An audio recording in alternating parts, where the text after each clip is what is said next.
કે અમદાવાદની શાન અને એમાંય આ પટ્ટી વડાપાવ હોય હાથમાં તો ખાધા વગર ન હાલે મારી જાન.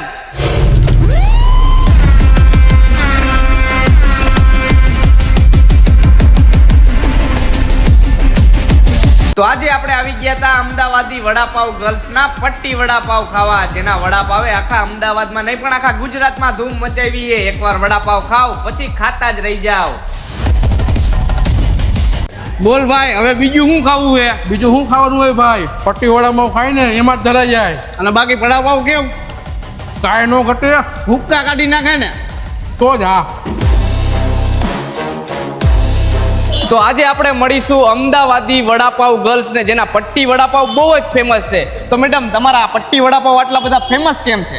हाँ, एक्चुअली सर देखो, वड़ा पाव तो सब जगह मिलता है, बट जो अपना पट्टी वड़ा पाव है जो स्पेशली पट्टी के साथ जो हमने लिखा भी हमारा पट्टी वड़ा पाव, मतलब मुंबई स्टाइल वड़ा पाव है और उसके साथ में भजिया मिर्ची है. मैं बोलती हूँ वड़ा पाव सब जगह मिलता है, बट हमने जो वड़ा पाव के साथ वो पट्टी का कॉम्बिनेशन दिया ना, इसलिए लोग बहुत ज़्यादा पसंद करते हैं उसको, इसलिए पट्टी वड़ा पाव बहुत ज़्यादा फेमस है. और आपकी कितनी ब्रांच है?